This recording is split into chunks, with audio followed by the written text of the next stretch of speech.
So Saturday, you have Tim McCreadie getting the win. I believe they said it was his first full feature win, Lucas Oil win, going back to like October of 2022. I think he had a couple of split field wins last year, but no full points paying win last year on the Lucas Oil Series. So he knocks it out early this year, gets a win, dominates, totally different track condition, went from getting lapped on Friday to winning the race and dominating on Saturday. And I thought it was a pretty impressive win. The other thing we talked about was how the track condition was totally different, rough racetrack. And I think the thing that made the race interesting was watching how the different drivers were handling the rough track surface, the track surface with character. You're supposed to say these days. The character really on the only track bad surface. they're getting in turn 1. Boy, that was. But it was really bad. Yeah. It looked to me like he could knock his left rear off the rim like at any moment. Like he's going to go in there and hit it just right and have a left rear flat. Luckily, he didn't and got his first win, Lucas Oil win in quite a while. Yeah, I know I've been, mentioning McCreadie and like how he's just ain't seeming to have that dig that the other Longhorns had and ain't having as good as runs as I would expect or hope for him to have. So it was good to see him come out and, get him a win. I guess the question is, is it a turnaround for McCreadie? He seemed to be, if you watch the interview on Dirt, he seemed to be rejuvenated and excited from the win. But do you think it carries over and maybe gets him rolling here early in 2024? I think it is a lot of it. Okay, one thing we got to keep in mind is, Florida or Speedweeks is kind of a different season in of itself sometimes, and things. We've talked about how good Devin Moran can be down here, and how sometimes you see guys struggle and then they come back strong.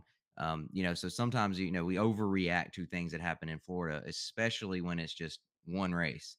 And so I'm hesitant to think. I mean, I was looking at the article or the headline on Dirt, after he won and still is up, is T-Mac's back, right? And I think that they use that headline just because T-Mac and back rhyme, so it made for a good headline. But I think I would be hesitant to say, because of one race where we kind of saw, I would say for the first time this year, real hammer down conditions. He was good, and things went. I'll say went his way. He was good, right?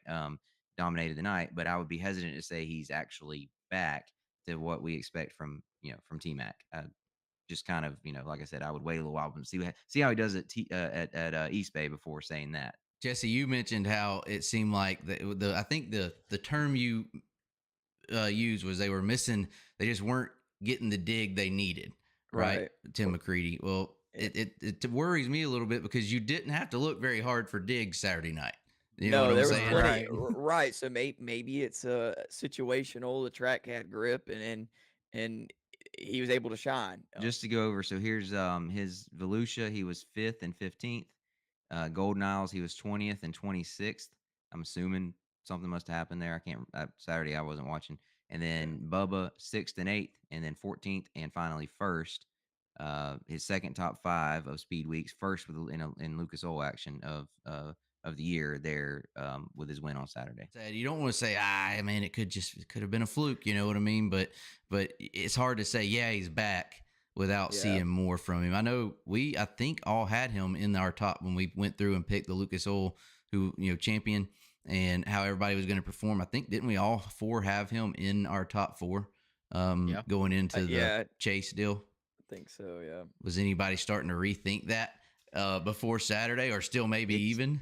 I mean, again, it's too early. Okay. Well, Florida. You have a long season. Yeah, but still, be in the top 4. When you leave Florida, you have 6 points nights accumulated. Best 6 or best 5? 6. I think it's best 6, I believe. So I mean that, like, I know Overton left leading last year, right? I'm pretty sure I saw, and we saw how that turned out. So obviously you can't put a whole lot of stock in it, but you also can't be buried, and having to dig your way out of that. So I don't know. The good news is if a guy leaves East Bay or whatever, has some difficulties early in the year, you're not having to get back to first, right? You're having to get back to fourth. But like Joshua said, it's a little too soon to, count him in all the way. Speaking of overreacting to, a small set of events and saying how it applies to the whole season, or any concerns over Davenport um, 2 nights in a row getting lapped. We think that, we Oof. talked about coming out of Golden Isles, how he's debating whether to run the full tour, and we kind of all think it'll be based on how he's performing. Is that concerning? I think, as far as, as Davenport also is trying to bounce back from a little bit of a down year like McCreadie had last year. He was a little better than McCreadie, but not his usual standards, right? Yeah. I think it's concerning if you're Davenport because you're still obviously struggling a little bit, whereas a guy like RTJ isn't. You know what I Yeah. mean? So if you're gonna have a 2022 like season, Davenport, and be the dominant car, you're gonna need the other guys to not be as good as they were last year. You know what I'm saying? So my concern there, like if RTJ wasn't as good as he's been, Davenport would already have a win, possibly you're at right. Golden Isle. Right, You know, if RTJ isn't at Golden Isle or as good at Golden Isle, Davenport's probably the one that wins that race. As far as, them not being as good as they wanted to be at Alltech, that's something they'll work through and improve, I suppose. But I would be worried about improving to the point of where they're the dominant car, the number one driver in the country all of a sudden, simply because there's a guy that's obviously going to be hard to dethrone. That makes sense. I would also add something to keep in mind that we haven't talked about. We kind of hit on it, but really haven't talked about how it applies and impacts the racing. But with Lucas Oil counting only your best 5 or 6, whatever it is, we probably need to confirm that from Speedweeks. You might see a guy like perfect example is the tire situation on Friday, where Davenport, I think he went with a 3, and everyone else was on, not everyone, but the majority of the field was on a 2. And before that, I had been hearing he, was thinking about going on a 2, and everyone was kind of leaning towards a 3. I think he just did the opposite of what everyone else was doing and hoped it worked, because he was starting. I think he took provisional, or he's way in the back. So it was kind of one of those. Well, we're just going to take a little bit of a gamble, and if it pays off, we might be up front. If not, we're throwing this race away anyway. The fact that he got lapped twice at Alltech doesn't, necessarily say he was just not that good. I think Friday was really because he went on a harder tire than, it never really got rolling. Right. I would say so.